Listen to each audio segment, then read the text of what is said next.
this train of mine. Come on up, lifeline. Come on up to this train of mine. She said her name was Harriet Tubman, and she drove for the Underground Railroad. Who are these children dressed in red? They must be the ones that Moses led. Who are these children dressed in red? They must be the ones that Moses led. Saying, come on up, come on up, come on up, come on up.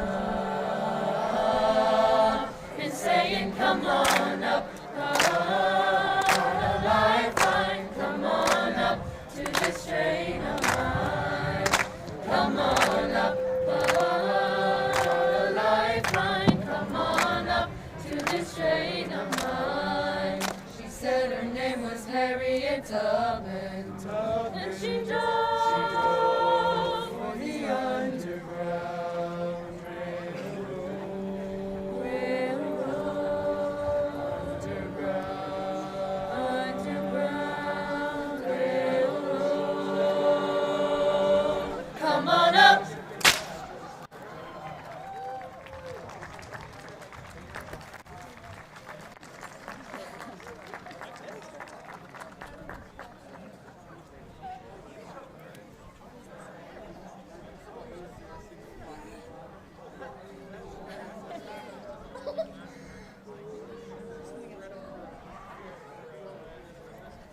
I'll buy you a diamond ring, my friend, if it makes you feel alright.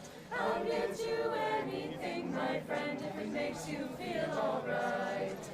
I don't care too much for money. Money can't buy me love, can't buy me love, can't buy me love. Everyone tells me so, can't buy me love, can't buy me love, no, no. I'll give you all I've got to give. You say you love me too. I may not have a lot to give, but what I've got I'll give to you.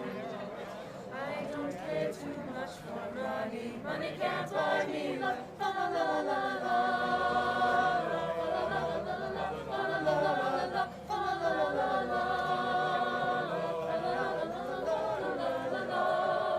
Say that you need no diamond rings and I'll be satisfied. Tell me that you want the kind of things that money just can't buy.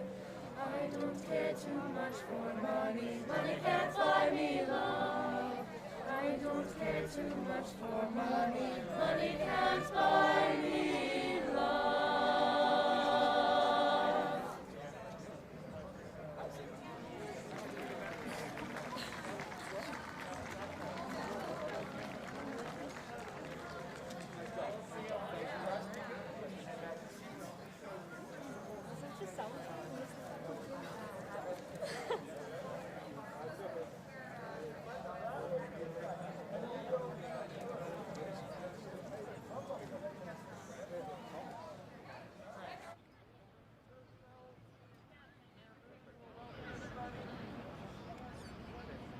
Ready for the podium, Mike, or not?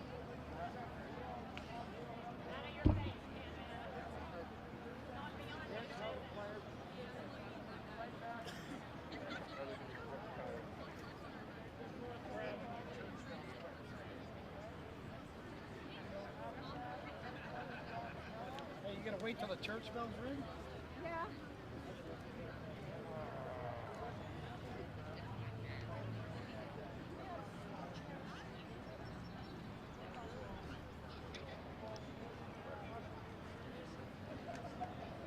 Easy. Your levels are still good? Okay. His levels are fine.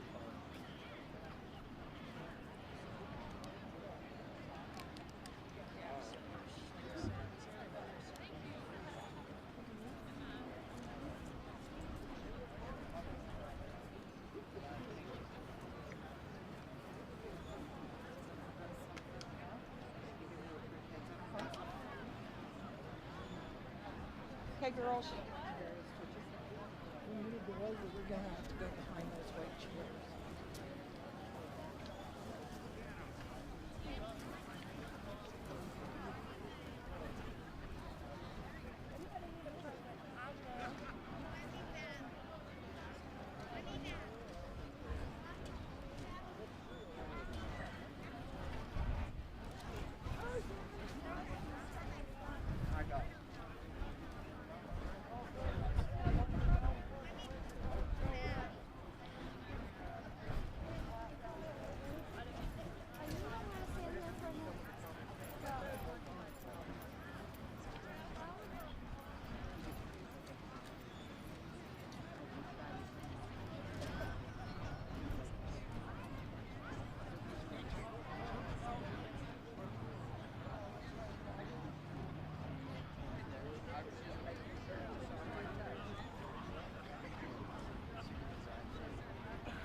Test, test, test.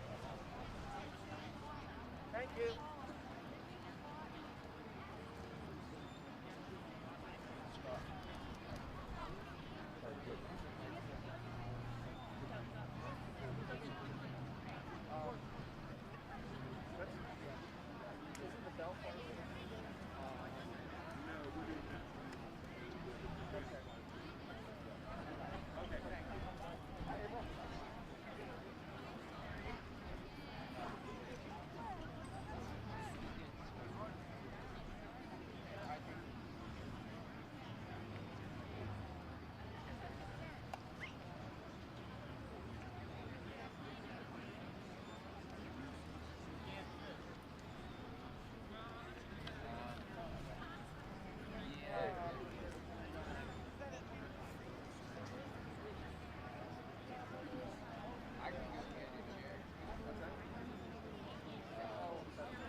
Don't go by the water.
Presentation of the flag by Venango County Honor Guard.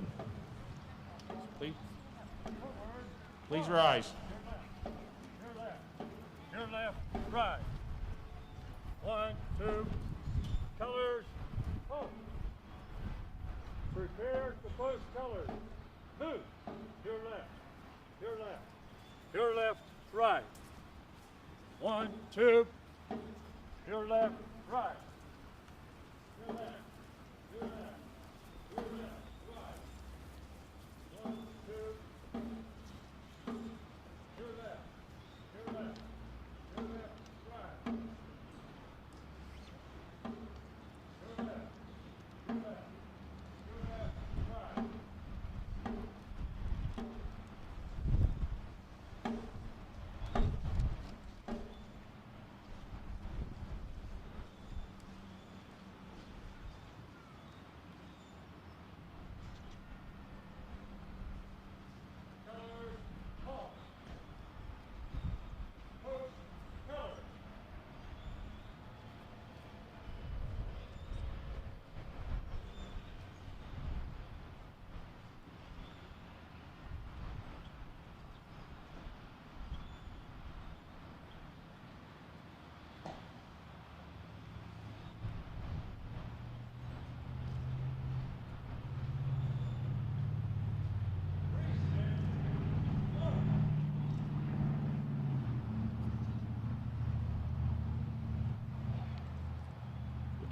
Please stand and recite the Pledge of Allegiance. Greetings and legend lead of the Pledge of Allegiance by the Oil City High School Band and Choir, the Star Spangled Banner. Since to the flag of the United States of America, to the republic for which it stands, one nation, under God, indivisible, with liberty and justice for all.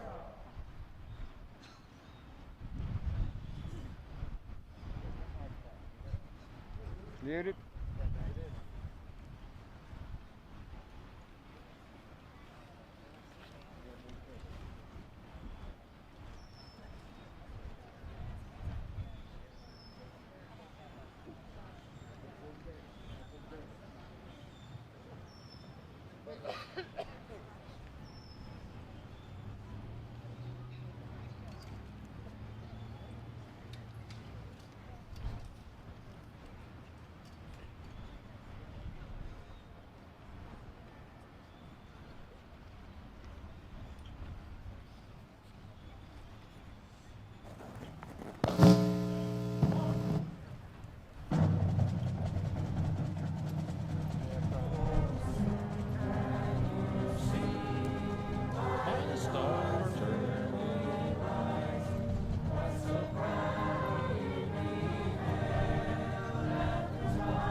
Next, we'll have an invocation by Mark Elliston.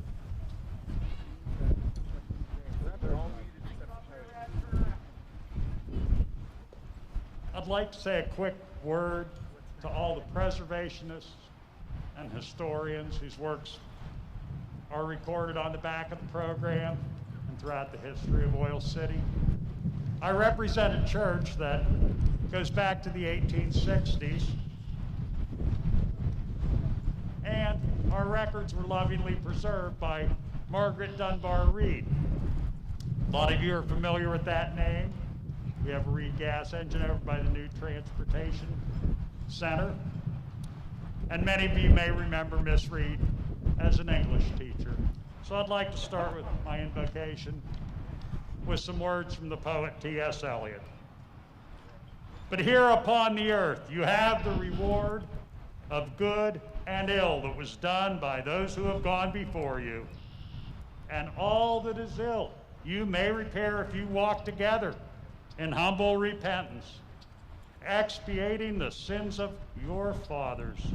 And all that was good you must fight to keep with hearts as devoted as those of your fathers who fought to gain it.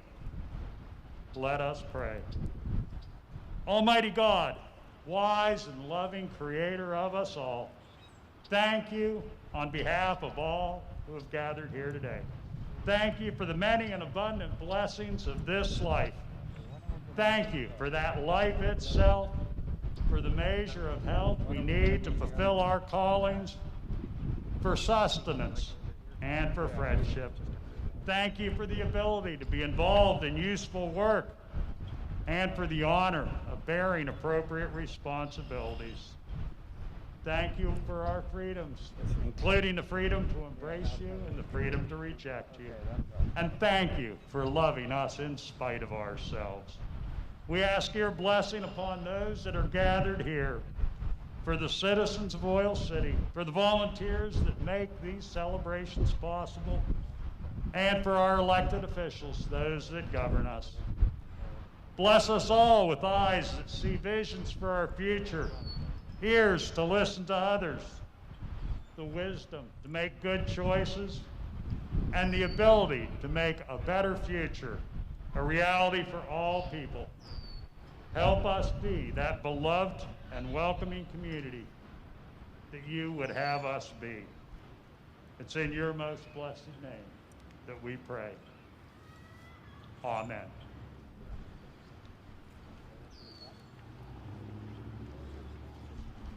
Please be seated.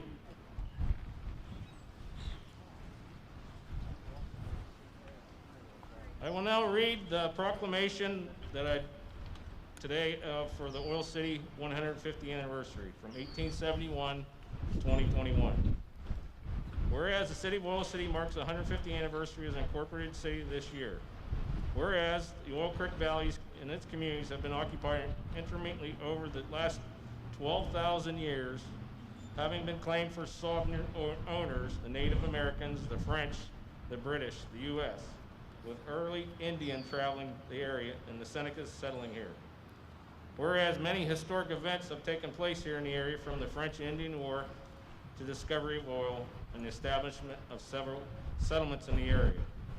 With a series of notifications and resulting in merger of the borough of Oil City, Venango City of 1871, finally bringing severally West End Borough to join the incorporation of the early 1900s. Whereas Oil City has shared its ups and downs, good times and bad, however, the city of its residents have always managed to preserve and continue to make a city a special place to live, work, raise a family, and continue to do so for many years to come. Now, therefore, I, William P. Moon, Jr., Mayor of Oil City, do proclaim the year 2021 as the 150th anniversary of the City of Oil City, encourage our citizens to congratulate the city on its 150th anniversary, and join the celebration throughout the year. Yay! Thank you.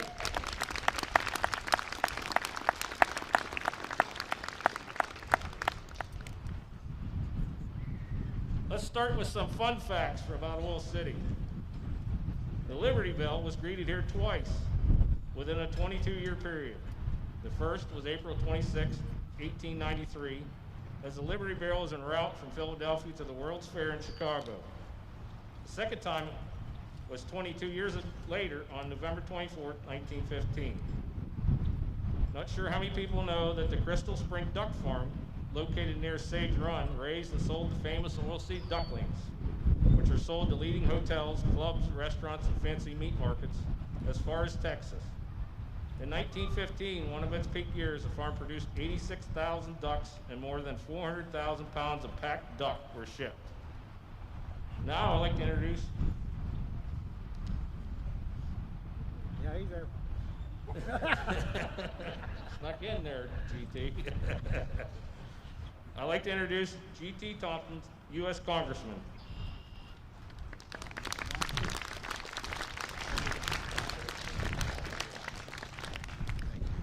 Well, good afternoon, everybody. What a privilege and honor to be here on this, really this Lord's blessed day, the sunshine next to the river here in Oil City to celebrate 150 years of history.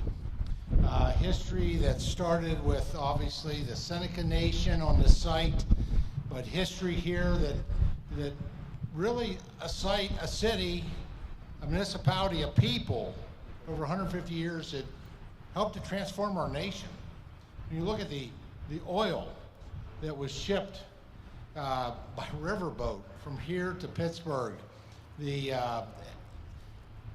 fueled the Industrial Revolution and really contributed to us winning 2 world wars as a result. And it's a legacy that we're proud of that past, but we're proud of the present as well here in Oil City with the people, and we continue to celebrate that past, but we continue to make history here. And so just a privilege and honor to be here on behalf of the United States House of Representatives and to present this this proclamation. This is on the kickoff of your 150th anniversary celebration. On this date at Justice Park, local dignitaries will open a time capsule that was buried in 1971. And event attendees will hear from local representatives and keynote speakers who address the past, the present, and the future of Oil City. The event will also feature performances, the Oil City High School Band, Oil City High School Choir, and the Venango Catholic High School Bell Choir. And I congratulate Oil City on celebrating our past and shaping our future. And I look forward, when returning to Washington on Tuesday, of being able to submit remarks for all time into the congressional record, honoring this day and this history that we celebrate, but also the great future that lies ahead for Oil City. Thank you so much. Appreciate the invitation to be here.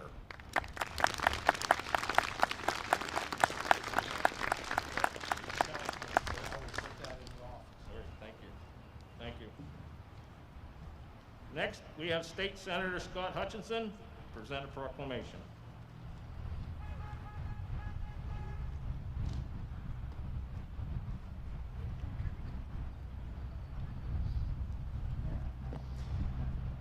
Folks, I'm so pleased to be here on this beautiful day, and I am especially pleased to see our young people able to perform with us today.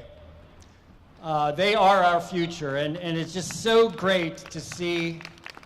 Yes, we'll give them a big round of applause.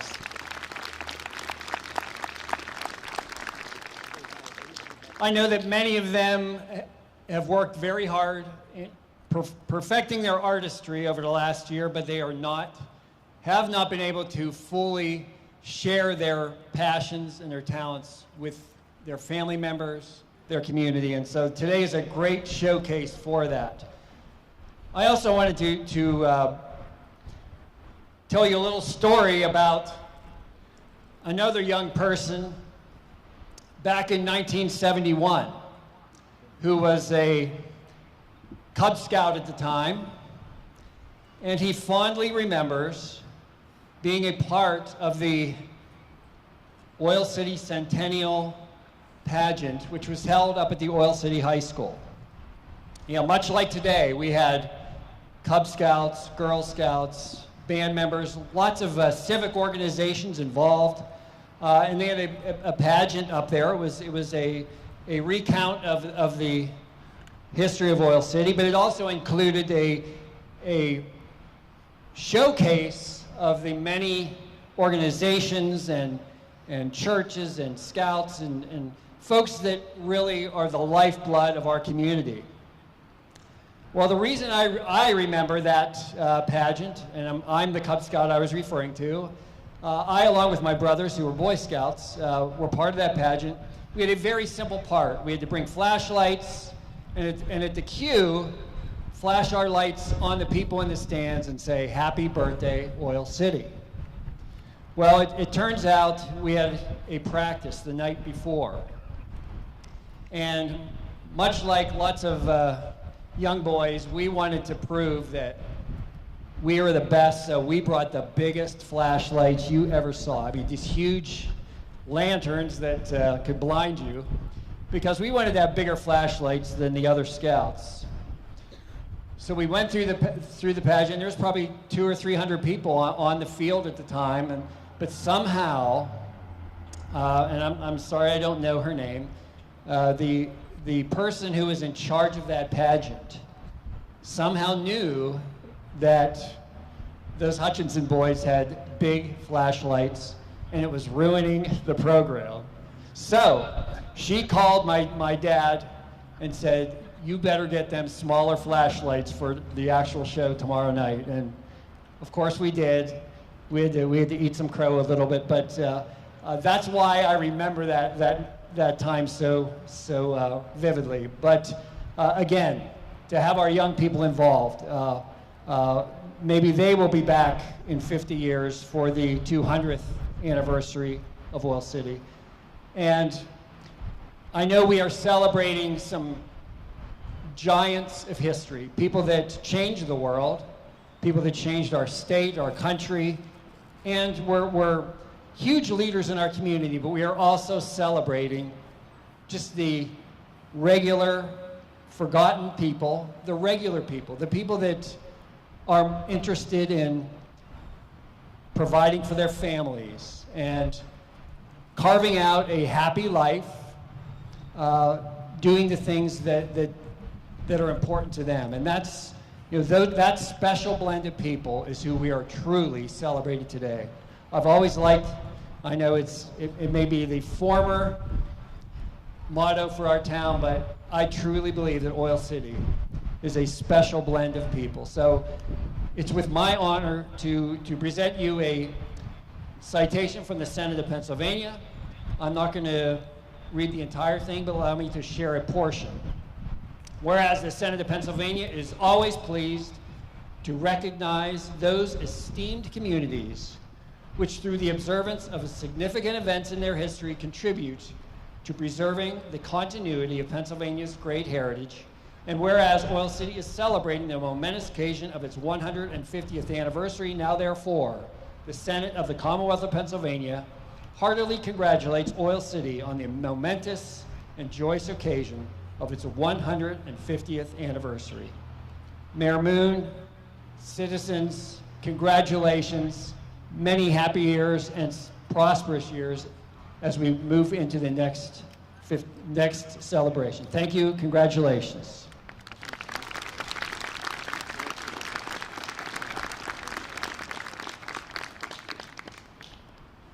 Thank you, Scott. Next, we have the Venango County Catholic High School Bell Choir.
I have some more fun facts of Oil City. William F. Cody Buffalo Bill visited Oil City on January 22nd, 1873. Then he returned in 1877 and 1879. Next, on May 8, 1876, we had the Emperor of Brazil visit Oil City on his world tour. The Emperor visited the Imperial Works Refinery in Sibleyville, along with working oil wells on Palace Hill. Next, I'd like to invite up State Representative Lee James to present a proclamation. Thank you, Mr. Mayor. Thank you, sir. Welcome.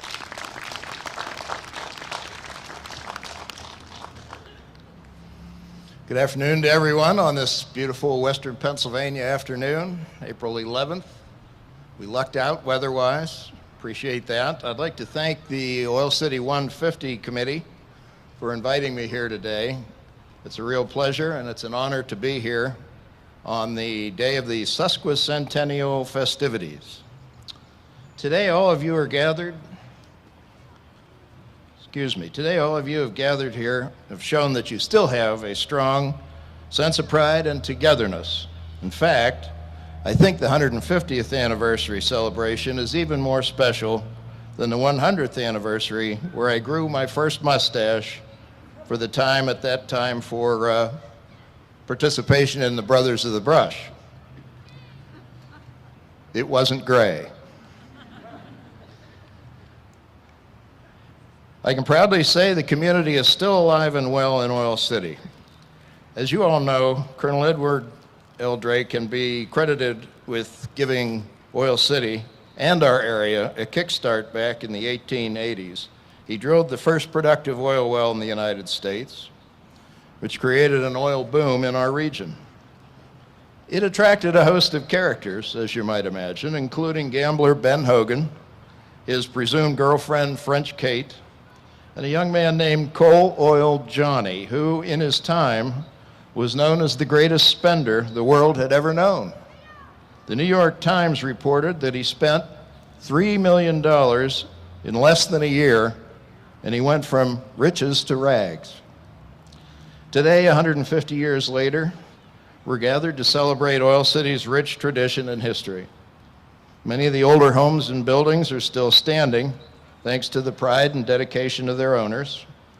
And because of those efforts, and all the wonderful folks who live here, Oil City continues to be a charming small town and a great place to raise a family.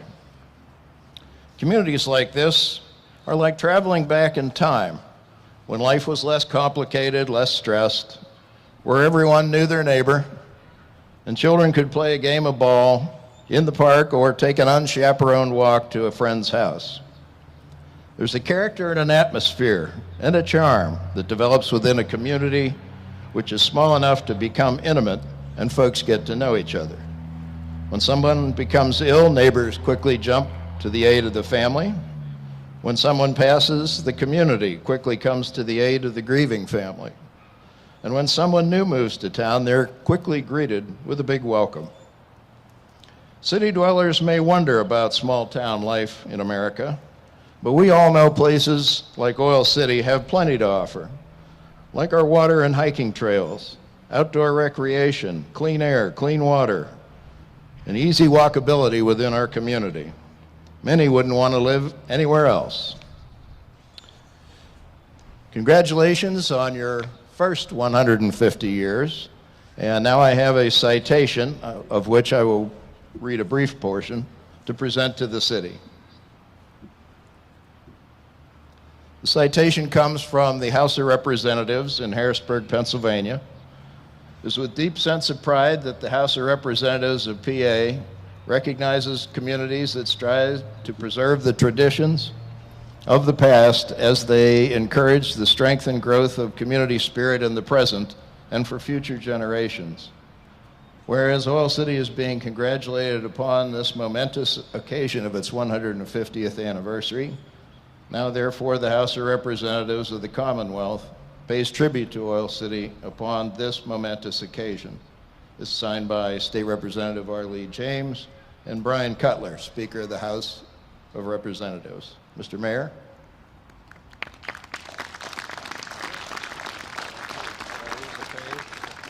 Okay.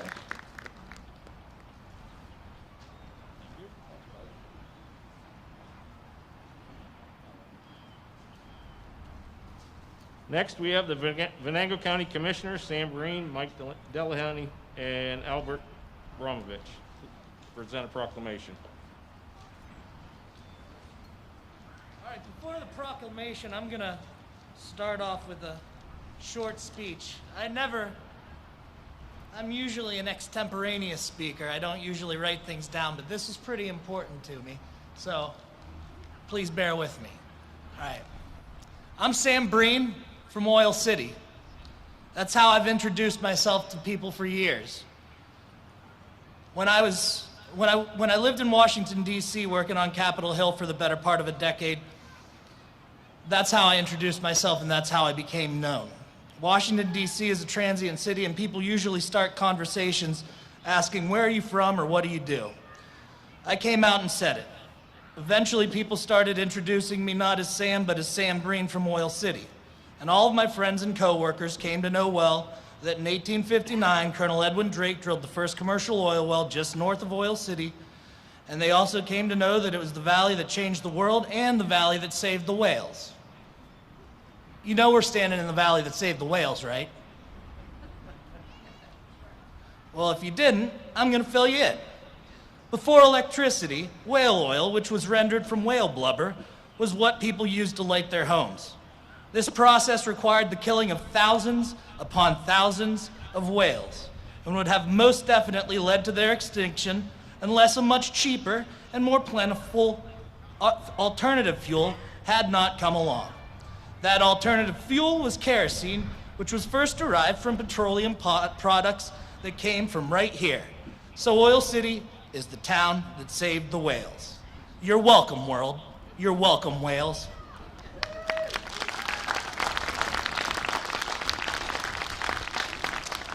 Now that's something to be proud of, right? I think so. And that's just a side note of the history that we have here and what we've done to impact the world.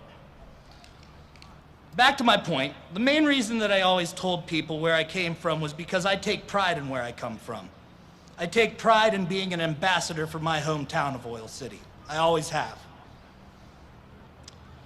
Your home is part of what makes you who you are. And if you are going to have pride in yourself, you have to take pride in where you live and where you come from. If each of us doesn't take pride in this town and tell its story and preserve what makes it special, then nobody else will. Remind yourself, if not you, then who? No offense to other towns and counties, but few of them can say unequivocally that they come from a place the size of Oil City that had the impact that ours has on the world. And none of them can say that they come from the place that saved the whales. Now, I have a fighter's chance of being here for the OC 200. I wasn't here for the Oil City 100. But I take great comfort in knowing that if it's God's will that I am not here for the OC 200, I will still be here in Oil City, buried on Oil City's north side at Grove Hill Cemetery, along with my parents, Charles Breen, my grandparents, Samuel A. Breen and Elizabeth Barry Breen, and my great-grandparents, Edmund C. Breen and Charles Barry, among others. I can think of no better resting place than home, surrounded by the people who made this town something to be proud of.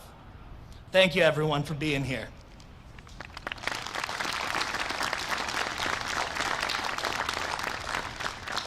You're going to hear it a lot today, the valley that changed the world. We talk about the past, we talk about the present, and we talk about the future.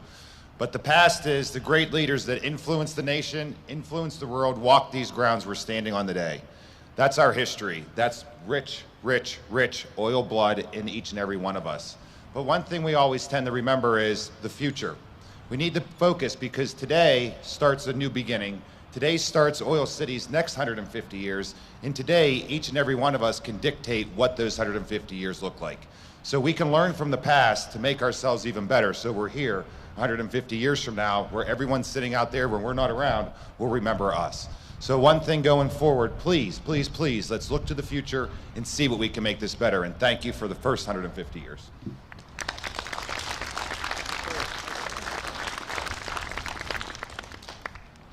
So I have here the proclamation from Venango County Commissioners. But before I do that, when we were planning this, well, when the committee was planning this event and they asked all of us to sit in on these meetings, it was brought up about the 200th anniversary, what that's going to look like. And then someone made the comment that, well, none of us are going to be here for it, so we'll prepare them the best we can. I quickly spoke up because I'm only 33, so I'm planning to be here for the next one, guys, so don't rush me out of here. Now, I'm not going to read this whole thing. I'm just going to read a few bits from it. So, whereas Oil City is now known for oil heritage sites, tourism, nature trails, and Victorian architecture, and is home to approximately 10,000 residents and numerous thriving businesses. Now, therefore, as we celebrate Oil City's Sesquicentennial throughout 2021, the Venango County Board of Commissioners urge Oil City residents and all citizens of Venango County to learn more about the city's history and how 150 years of tradition, progress, and vision will lead Oil City into the future. In witness whereof, we have here unto set our hands and caused the seal of County of Venango to be fixed this 11th day of April, 2021. Here's to another 150, guys. Thank you.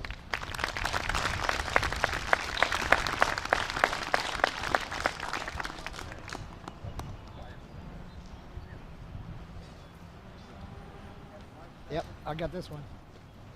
Now we'll have the Oil City High School Choir.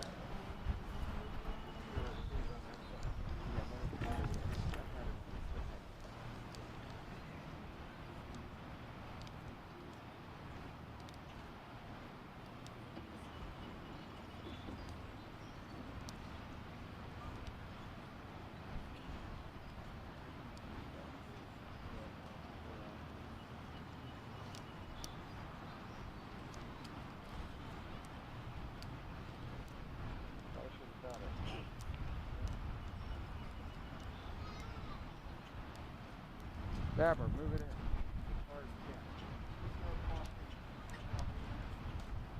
I'm going to move this one in right.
Our first speaker today is Judy Etzel.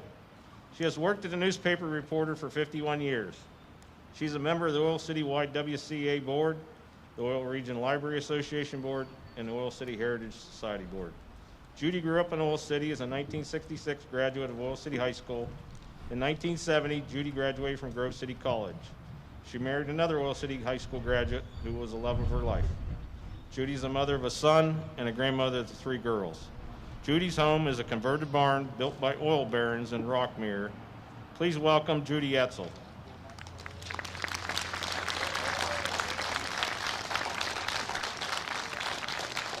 Thank you. I don't know that I've ever followed that many politicians to a podium. And how lovely to be interspersed with that beautiful choir. Thank you. Am I good there? Okay. Oil City has a unique and noble and quirky history. We're going to explore a little bit of that here. Imagine yourself 200 years ago standing right here in this scenic spot, looking at that river and watching history happen all around you. This location was the lookout spot that offered a microcosm of the industrial flow and ebb of this region. Timbering, iron smelting, river commerce, the oil industry, the railroad boom, recreation, it all happened in front of the eyes of anyone who was standing on this riverfront. The early inhabitants of the turf we stand on were Native Americans who were members of the Senecas, a tribe of the Iroquois Confederacy that claimed the entire Allegheny River Valley. With few exceptions, the upper Allegheny was not traveled much by settlers, and the river was used mainly by Native Americans and itinerant trappers. Where we stand now was owned by Chief Corn Planter, chief of the Seneca Indians. He was awarded 303 acres in 1791 by the state of Pennsylvania for his role in keeping peace between his people and the early American settlers. By the mid-1820s, the Native Americans had moved to lands further north. Staying put were a few settlers who tilled small farms and were generally self-sufficient. It was the river, though, that fueled commerce and brought more people to the region. In those early years, it was timber that did it. It was the economic mainstay of northwestern Pennsylvania in the late 1700s and early 1800s. The upper Allegheny was an integral part of the region's timber industry because of the easy river barge transportation, accessible markets, and copious amounts of hardwood stands. A particular interest right here were white pine, the wood of choice for sailing ship masts, and hemlock, because its bark contained tannin for tanning leather, and the wood was in demand for shingles. River traffic that passed by what would become Oil City included barges and flatboats steered by poles and oars, keel boats, and eventually steamboats. They would carry timber from this area south to markets in Pittsburgh. And from Warren to Oil City, there were more than 400 sawmills doing big business, including many along both sides of this river. Once those logs were emptied, the vessels were loaded up with doors, wagons, chairs, harnesses, and headed north to struggling communities like this to deliver goods. And another thriving industry was about to join the river barge traffic in the timbering business, and it was iron ore smelting. Venango County got in the iron ore business rather early, pushed to do that by the city of Pittsburgh, which had needed iron for its railroads and more. In the late 1840s, there were 32 producing iron furnaces in Venango County, employing more than 450 men. Most of them lived around the iron furnace on shanties. This riverside community boasted a bustling iron ore products industry. Most of the iron produced in our furnaces were shipped by barge, or upriver, were shipped by barge to a large foundry beside the Oil Creek furnace, and that was here. In fact, when they built the hotel, they found the mill races that helped fuel that. The iron was manufactured here into plow points, stoves, and lamps. And then oil came. in 1859 with Drake's Well. The impact on the small community right here was enormous. River traffic grew with two-way freight, wood and oil going south, commodities going north to supply oil boom towns like Oil City. From 1860, this is hard to believe, 1860 to 1870, there were 20 passenger boats running daily on the Allegheny River. Add to that 3,000 flatboats, and it would loaded with barrels of oil from throughout the land that would become the city of Oil City. Steamboats, too, were familiar. The steamboat Petrolia ran several times a week from Oil City to the Oleopolis boomtown. With all that busyness on the river, how did our city begin to form? The first permanent settlers were members of the Halliday family from Huntington County in 1803. They bought land, built a log cabin, and farmed on the hillside overlooking the river on Main Street. By 1860, 1 year after Drake hit oil near Titusville, oil speculators were roaming the hills all around Oil City, and lots were being laid out along what would become Main Street. An April 1865 edition of Harper's Magazine noted this, quote, "Oil City consists of only one street, winding down the west side of Oil Creek and the Allegheny River. Informally, it's called Main Street. It contains 5 or 6 hotels, all of which are crowded nightly with anxious oil seekers. With all the business being done on the street, on this one street, the town has a very busy look." That was 1865. So let's go back to what pieces had to come together to create the city of Oil City. Halliday and Main Street areas were incorporated as the borough of Oil City in 1862. A year later, William Lay laid out Bastion Farm in what would be the East End, and he named his development Laytonia. Just beside Laytonia were 4 other small individual settlements: Albion, Imperial, Downingtown, and Leetown. In 1866, all those Southside communities came together as Venango City. Now, always there's been a North Side, South Side rivalry, and that was true back then too. The oil boom was fueling a major expansion in the new borough of Oil City over here, across the river. And their thoughts turned to Venango City. So a series of negotiations resulted, and there was the merger between this side of town and that side of town. It still wasn't quite done, though. And that was 1871. Still to come would be Siverlyville in 1910 and West End Borough in 1916. There were 2 huge events that swelled the population of this town. The first was the enterprise of oil. Everything that was needed to do to pull it out of the oil, to make the equipment to produce it and transport. And the first significant influx came after the Civil War. Now remember, this is 1871. As the soldiers were discharged and their families, they were looking for work. They streamed to northwestern Pennsylvania to take these oil jobs. One of those Union soldiers was Patrick C. Boyle, who became an Oil Scout and eventually bought the Oil City Derrick newspaper, which is also observing its 150th. And there was a key role that this city and the surrounding communities played in the Civil War. In the same 1871 year that the city of Oil City was incorporated, there was a one-of-a-kind tribute bestowed on the petroleum industry. Crude oil, which was produced exclusively here, was vital to the Union in the Civil War.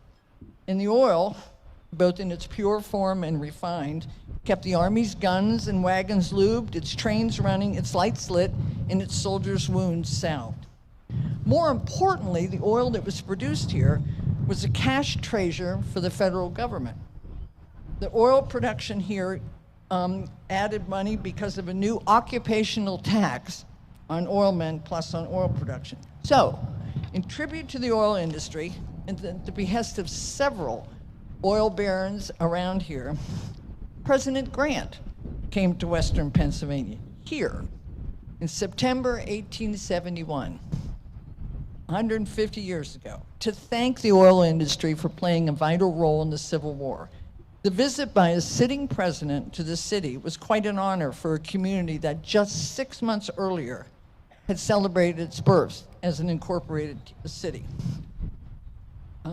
The second spurt, the first spurt in population was the Civil War. The second was immigration. Oil City was a destination for immigrants from across Europe because of the city's ample opportunities for work in the oil field and related industry. They came from England, Germany, Ireland, Sweden, Scotland, Italy, and most particularly Russia and Poland. Among the first to arrive were the Poles to Oil City, settled in the city beginning in 1898. Oil City also had the largest, or at least one of the largest, communities of Jewish families who were immigrants. And they opened up shops and services throughout the city. So let's talk about our namesake, oil. Oil City's booming economy in the late 1800s through the early mid-1900s was fueled by the oil and gas industry. The oil industry, plus those ancillary businesses from banks to plants to retailers, pumped great wealth into the community. And that money yielded products and people, and they claimed headlines across the nation, even sometimes around the globe. Oil City residents invented things. They influenced the culture.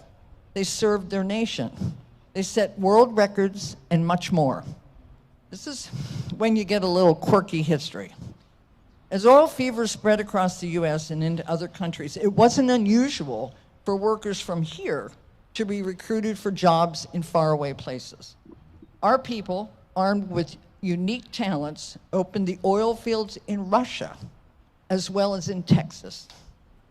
For example, in the late 1870s, Oil Well Supply Company in Oil City was asked to find 6 experienced Oil City oilmen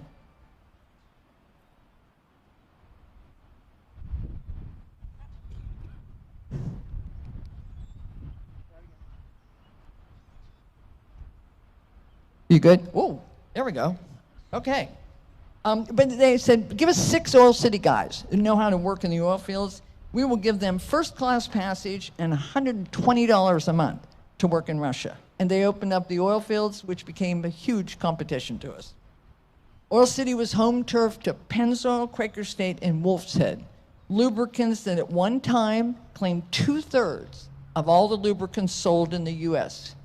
That was cause for pride and celebration. The city billed itself as the hub of oil, thanks in part to more than 150 independent oil producers within the city limits, numerous banks, and the legendary oil exchange. And the city was luxuriating in its incredible good fortune.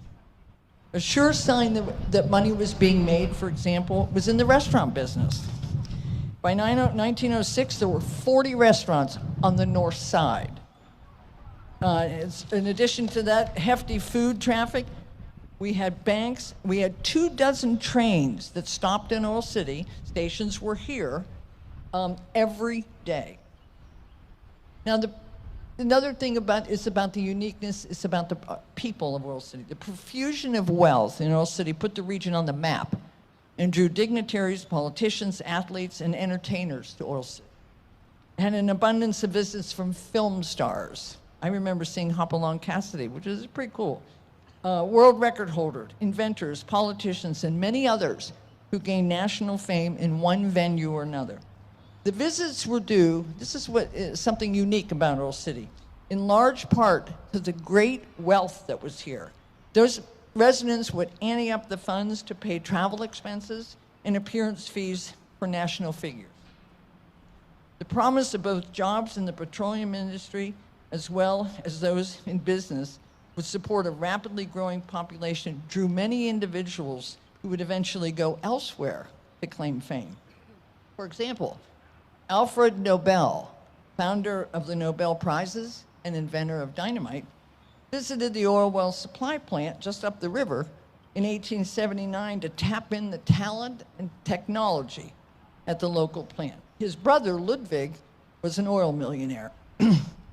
Henry J. Heinz, founder of the Heinz Food Dynasty, came to Oil City in 1863 to manage an ice company his father founded. Although intrigued with the oil business, he didn't stay long and soon left for Pittsburgh. There was a keen sense of patriotism here, built in part because of the successful lives that people were living. We not only served in conflict, we manufactured goods to support the troops. City claims 2 air races, Francis Gabreski and George Carpenter. It boasted one small neighborhood, the old Standard in Stevens Street near the White Bridge, that in the space of 16 households, all owned by families of Polish heritage, had 45 men actively serving in World War II. And there were tangible, quirky, one-of-a-kind milestones in Oil City, too. The city boasted the longest tunnel in the U.S. ever bored through solid rock. It was bored through rock at the base of Hogback Hill on behalf of the Jamestown and Franklin Railroad in 1870. The city has 2 entries in the Ripley's, believe it or not.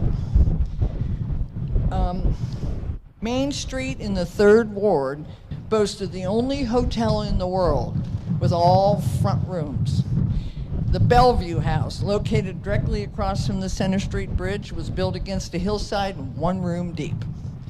The 2nd entry was the old Oil City High School. The building, one of the largest high schools in Western Pennsylvania, was the only building in the world to have 4 stories that all had exits to a ground level. And that was because the back of the school was built right up to a hill.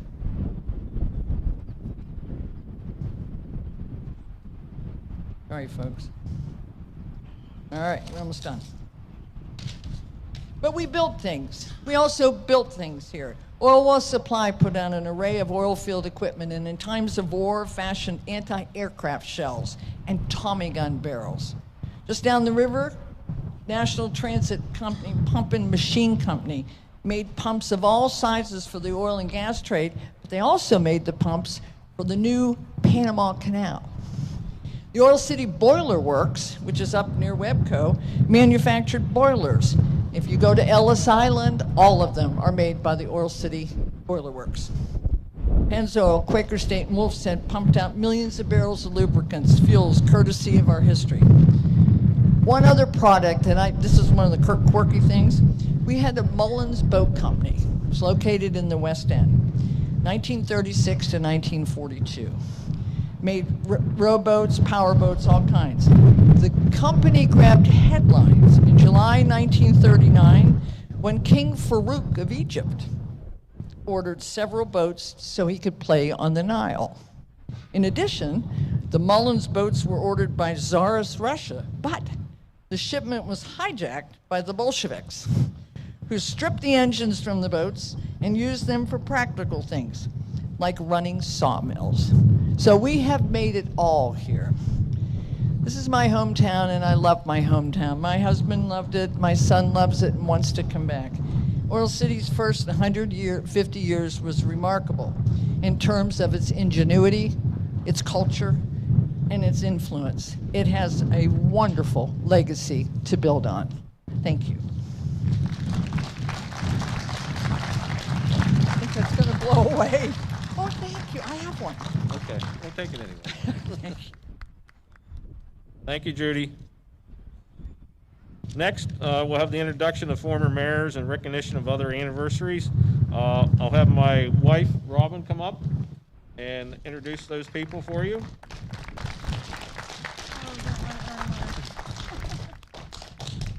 Good afternoon, everyone.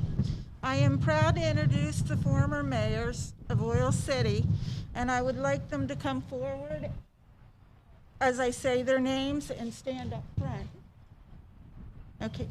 Joe Walmer Sr., who served from 1980 to 1984.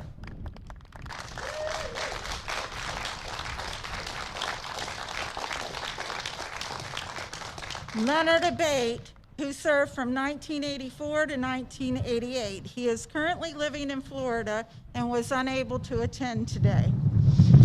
Howard Geerling, who served in 1988 through 1992. Thank you, Howard. Barb Davidson, who served from 1992 to 1996.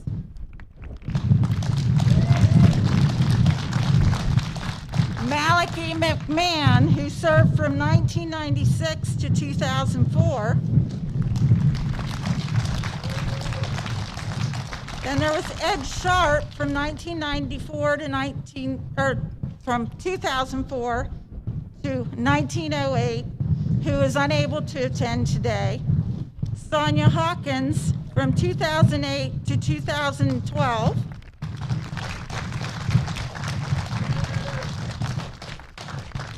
And Barb Crudo, again, from 2012 to 2016. And currently, there's William Moon Jr. to present.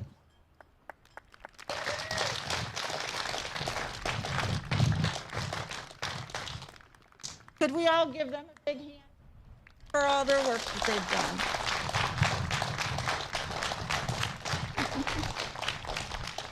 You may be seated. There's anniversaries that I would like to celebrate and let you know about. The anniversaries are Oil City Police Department, who is celebrating 160 years this year. The City of Oil City, who is celebrating 150. The Oil City Library Association is also celebrating 150 years this year. The Oil City National Guard is celebrating 150 years this year. First Free Methodist Church is celebrating 150 years. Good Hope Lutheran Church is celebrating 150 years. Grove Hill Cemetery is celebrating 150 years. And the Derrick is celebrating 150 years this year. As well as the Schubert Club, who is celebrating 125 years in Oil City. Oil City Elks Club is also celebrating 125 years. As well as Hassan Park. And finally, the Museum of Art, Science, and Industry is celebrating 60 years.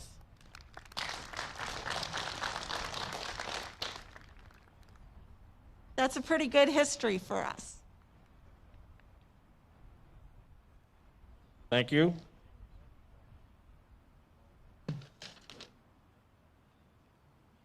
We have a couple of time capsule items that are back on the back table. We have a couple up here.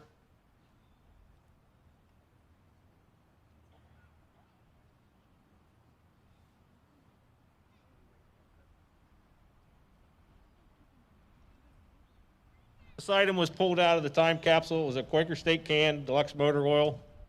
Not in a very good condition, but it survived. And then we have an oil well sucker rod that was made here in Oil City. My grandfather worked an oil well, so I have to do something with oil well with my family. And then McClintock oil vial of oil from McClintock #1. We pulled out of the time capsule. There's many more items back there along the back that we'll have on display this year, so you can take a look at them.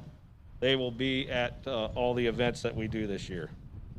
Next, we have the Venango Catholic High School Bell Choir performance again.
Some more fun facts about Oil City. At one time, Oil City hosted the oldest Buick franchise. And then in the summer of 1913, Charlie Chaplin signed a contract that would launch his movie career. It's believed that the contract was signed at the Ophium Theater, which is located at 216 Seneca Street. Our next speaker is Rebecca Deal and her husband Matt, are licensed funeral directors, and together they own and operate Morrison's Funeral Home. He's the current president of Oil City Rotary Club, secretary of the Oil City Franklin Zonta Club, a member of the Oil City Main Street Steering Committee, and part of the Oil City Running Club. Moving with purpose. Rebecca and her family moved to Oil City in 2012 and since adopted Oil City as her hometown. Her passion in the community and desire to make a difference has been evident through her time here. Running is a huge passion of Rebecca. She enjoys running the trails in Oil Creek State Park, participated in numerous ultra marathons, including her longest race of 61 miles. Please welcome Rebecca Deal.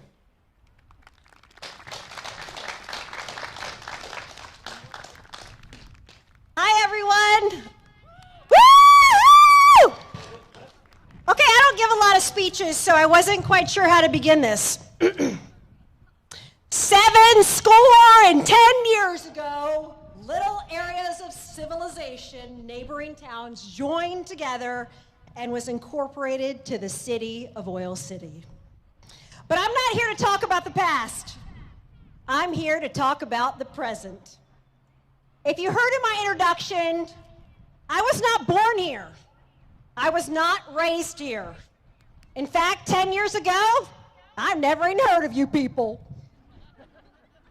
So fast forward to today. How is little old me, standing amongst the most powerful, influential people in Oil City? Look at them. Look at me. Well, I'm going to tell you how I got here. I'm going to begin with a quote from Eleanor Roosevelt. She said it best.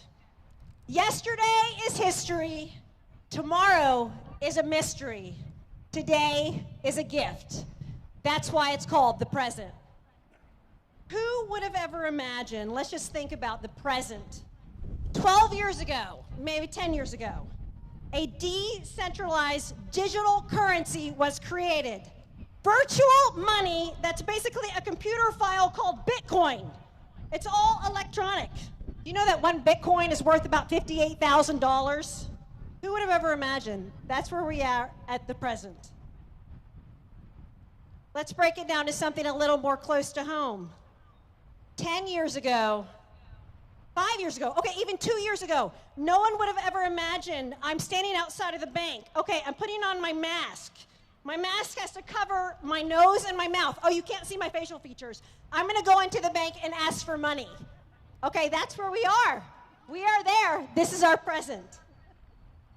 My point of these two examples, and I could go on and on of many more examples, is that the present, where we are right now, could be a place that you actually never thought existed years ago. Oil City has been incorporated now for 150 years. Our city has been through many highs and many lows during this time. But here we are in Justice Park right now on April 11th, 2021. So how can you all sitting out there make a difference? How can you make a difference in today, the present time? Okay, like I said, I'm not a local. I'm not from here. But I feel that little old me has made a difference here in Oil City. Get involved. Be a part of Oil City. Get your hands and feet moving in the community. Most of you know that I'm a big-time runner. I'm a very passionate runner.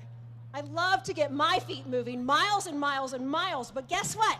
You do not have to be a runner to get your feet moving. Get active in the community. Join a community service club. Get involved in local politics.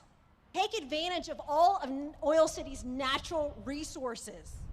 Conduct business here in Oil City. I have to give a huge plug to the Oil City Rotary Club. I'm currently the president.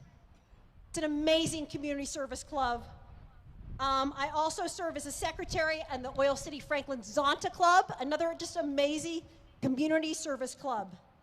There are many, many more organizations and individuals that are equally as involved as me, if not more, and we have many service clubs and memberships that you can be a part of today in the present. So I'm going to close up my speech. It's not super long, but you know what? I'm going to emphasize something. Who is affecting and informing the current present day? You are. You are the citizens of Oil City. We have to make it count. I have news for you. There's going to be a time when your present day is over. The current life expectancy rate is currently about 78.8 years. But you know what the death expectancy rate is? 100%. Yes, 100% of us can expect to die. When you leave this earth, what difference have you made? How have you affected the present? God gives us 24 hours in one day, and breaking that down, it's 1,440 minutes. And breaking that down even more, 86,400 seconds in one day. What are you going to do with the gift of the present? Are you going to sit there, or are you going to get up, make a difference, get involved, spread positivity, smile, and use your gift of the present? Thank you, everyone.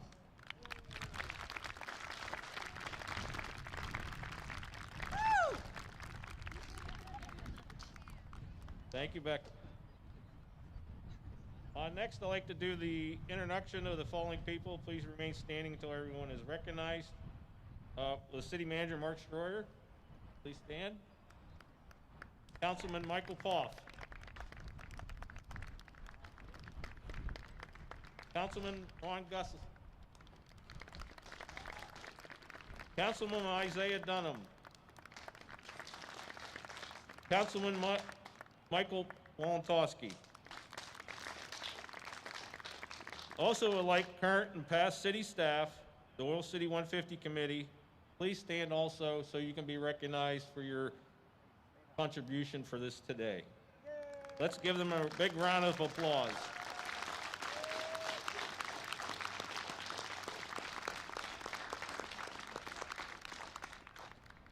Thank you. You may be seated. Some more fun facts about Oil City. Oil City native Colonel Francis Gabreski was the highest scoring American ace in Europe during World War II. Also on October 10, 1952, Senator Richard M. Nixon visited Oil City on a campaign tour through Pennsylvania to bolster support for the General Dwight D. Eisenhower for president on the Republican ticket. Next, we have our final speaker, Kat Thompson. Is a performance analyst at the PA CareerLink. She's president of the Future Leaders and Entrepreneurs Exchange, Flex, as part of the Vineyard Church. Kate has lived in Oil City since high school, except while going out upstate for school and living abroad. From 2007 to 2010, Kat taught at the University in China. Please welcome Kat Thompson.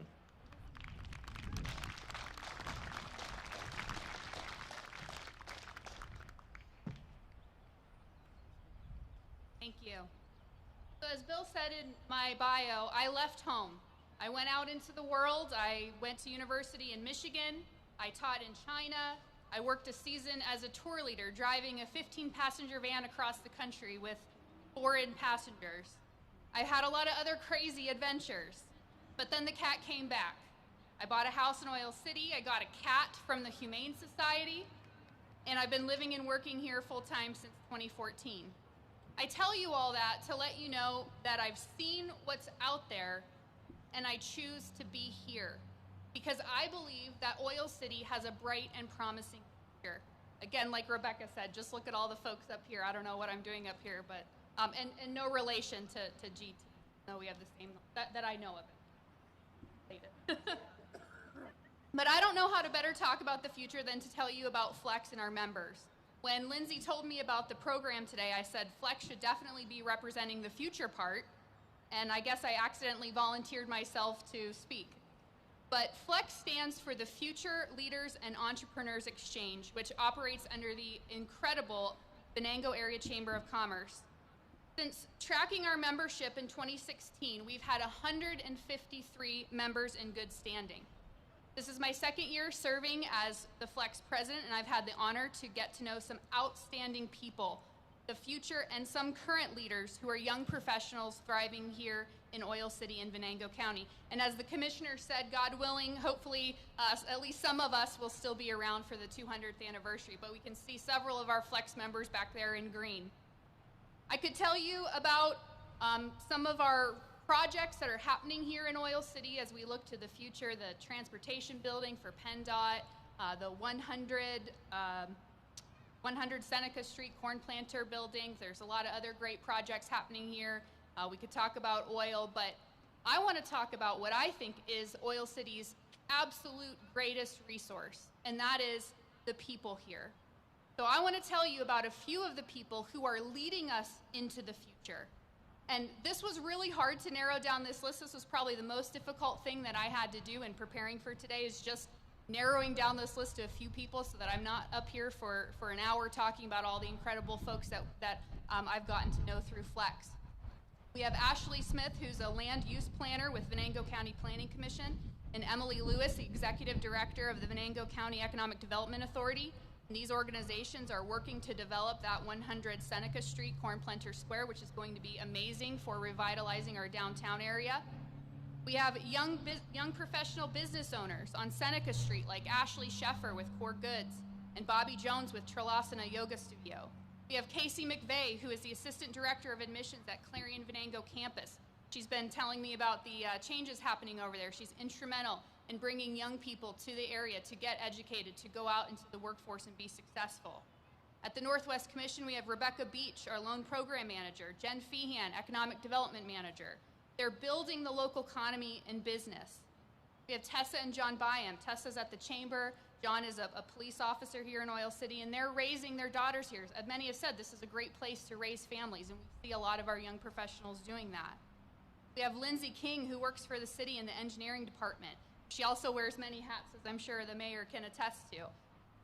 We have Charlie and Amy Cotherman, who planted the Oil City Vineyard Church. We were having church in the park just like this all summer long. Lena Wheeler, who's been active in the Transit Art Gallery. And just last week, I was walking downtown and I saw Laura Ordaz, our Young Professional of the Year, volunteering cleaning windows at the art gallery. We also have our 3 county commissioners, which are probably the youngest group of commissioners in the whole Commonwealth. That's my guess. I don't know if anybody knows that statistic for sure. Yeah, I think so. So they've all been in Flex as well. And you might hear that young people need to move away. You might have even told some young people that you have to leave for opportunity. But guess what? I can tell you about some more of our members. We have Ivy Cuberry and her now husband Eric. They moved here from Butler. Ivy's the park naturalist at Oil Creek State Park. Check out her Facebook page, the Oil Creek State Park Facebook page, for some really cool information about trails and frogs and all kinds of cool stuff. We have Alex Gunter, who moved here from Pittsburgh. I think there's a lot of opportunities in Pittsburgh, but guess what? He moved here from Pittsburgh with his family. He works at Raymond James. We have my cousin and his wife, Eric and Deb Thompson, who are back there. They moved here from Erie County with their kids. He's at Rossbacher Insurance Group, and she's with Edward Jones, and they're currently working on reopening the driving range in Cranberry. But my point is, we're seeing young people come to this area for opportunity because just like me, they see a future here too. We've seen the progression of Flex. We've had alumni that have come through Flex and are leaders and entrepreneurs in our community. Kate Eckert has a very successful chiropractic business here. Ashley McCulley has been instrumental in opening the new Rossbacher Insurance office here in Oil City. Will Price, Executive Director of the United Way. Dan Flaherty, Executive Director of Orla and the Administrator of Oil Creek Library District, which, by the way, if you haven't seen it, go to the library, check out the new outdoor music installation. It's awesome. There are so many cool things happening here in Oil City. And we have Trenton Moulon, who's the President and CEO of Bridge Builders. So just as we look at the Flex alumni that we can look up to now, that are established leaders in the community, we also continue to look to the next generation of leaders to support them, just like all the wonderful young people that are here today. We welcome you to join Flex when you're ready to enter the workforce. So we're excited to bring you up to help support you through your careers. But we're just one group. As so many others have talked about, there are so many looking to build a better future here as well. As Rebecca was talking about the present, we have an amazing present. And we're ready to continue that good work in the future with an incredible group of young professionals. We're poised and ready to take that baton and continue running, maybe not as fast or as much as Rebecca runs, because I'm sure we've all seen her running around town all the time. But some of us have already started running down that path, and we're ready to continue that good work. Is there going to be work to do in the future? Yeah. Is there work to do now? Yeah. Was there work to do in the past? Yep. But the important thing is that here in Oil City, we have a strong community. Again, people are our greatest resource. We have a robust chamber, the ORA, all of the other organizations, Main Street program. There's so many, too many to name. All kinds of economic and community development partners, and even just neighbors who are all willing to come together to work towards making things better and better. And as the Be Here initiative says, to continue making this an amazing place, work, live, and play, with a rich and incredible past, a thriving present, and looking out at my peers today and the young people here, whether Flex members or not, I know that we're going to have a bright and promising future. Thank you.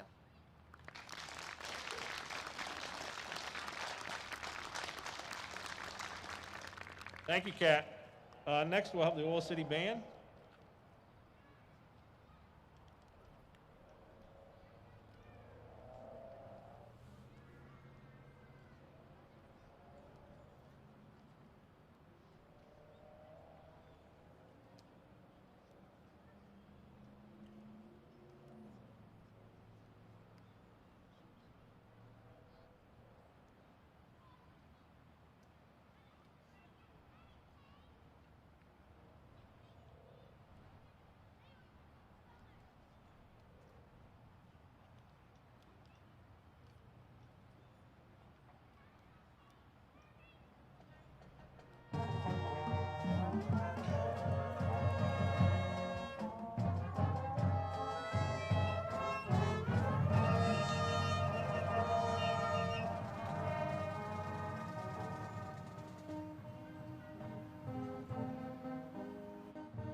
Thank you, Oil City Band.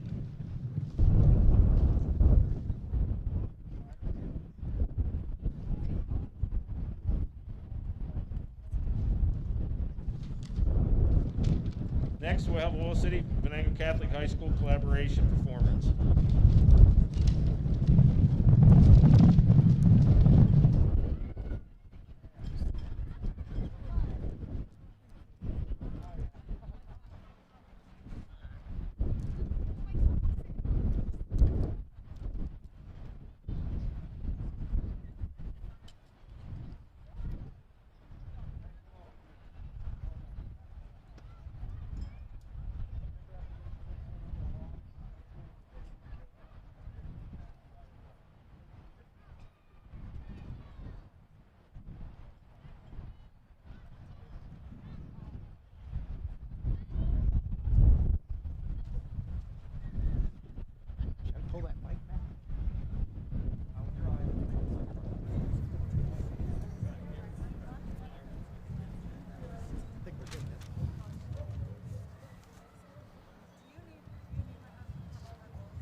Give you a little update on the 1971 time capsule.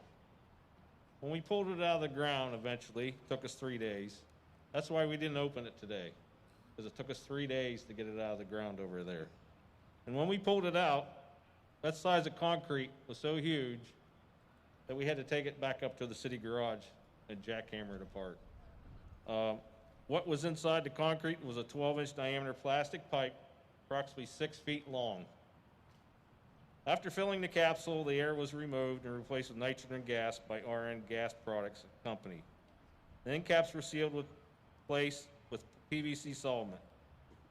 Westinghouse Research Company provided technical assistance to the capsule committee made up of Charles Marlins, Chairman, Genevieve Case, Gene Klein, and Wayne Hepler. This information was provided by the Derrick. Some of the items of great interest were in the time capsule were personal letters to descendants, junior and senior high yearbooks, menus from local restaurants, the Centennial edition of the Derrick, Wolf's Head Pennzoil, Quaker State oil cans, Oil City phone book, Franklin phone book, various magazines, the Oil City book, Oil Centennial opening ceremony films, and various commemorative coins, and 2 pair of glasses and contacts. As you leave today, please stop at the table on your way out. We have some of the items that will be on display back there on the table, and they'll be also in the City Hall lobby. And when we collect new items for this new time capsule for the next 50 years, we would like to have local businesses or people in the community that want to donate something. The time capsule will be buried sometime in October, and the items should be no bigger than a cell phone.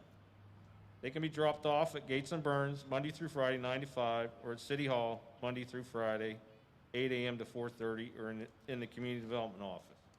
So we're going to vacuum pack the new items, vacuum seal them so they're not wet like this tube was. But we want to make sure the next 50 years that people that open it or have something to remember of this day and this year of 150 years. Also, at the end of this program, we'd like you to join us at the Venango Museum for a birthday refreshment. And also, as you're leaving, we have a banner in the back that will be placed in the time capsule. We have pens back there that you can sign. Pens are free. We want you to sign the banner because it'll be also put in the time capsule for people to see when they open it up in 50 years. I want to welcome back Mark Elliston to lead us in the benediction.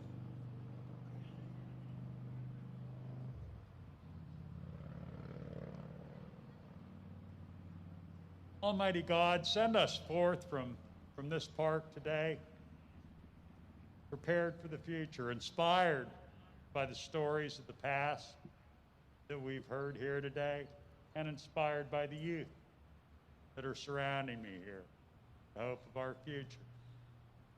Just as people from many different faiths, many different lands came together here over the last 150 years, bound together by a common dream and a common purpose. Let us all work together to make the next 150 years even better than our first 150. Bless the work of our hands. Amen.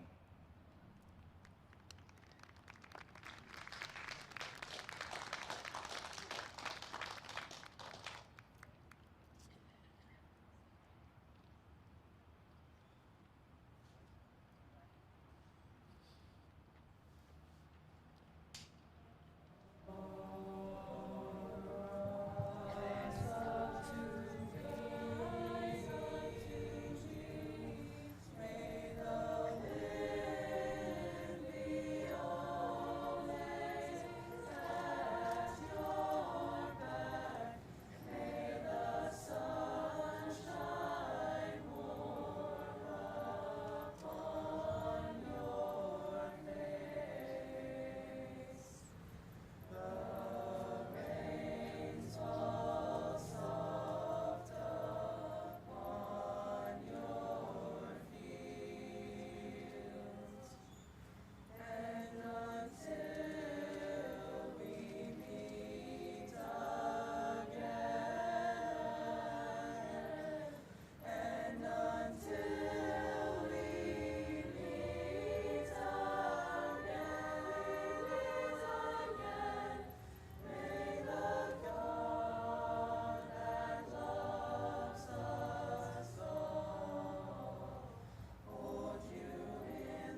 Gentlemen, please stand as we retire the colors.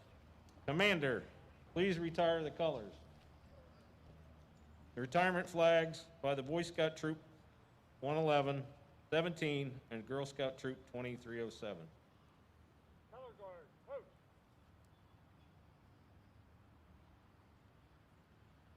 Freestand, march. Order, march. Retrieve the colors.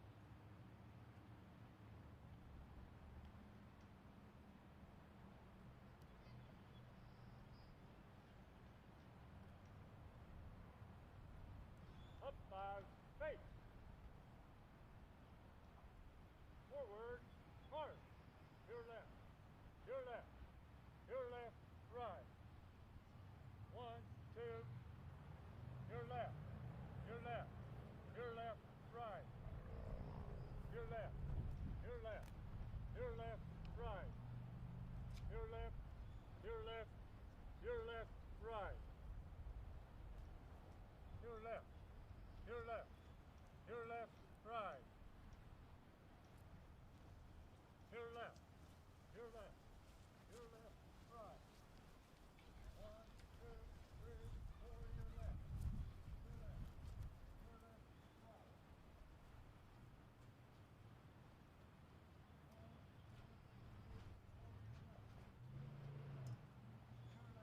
right.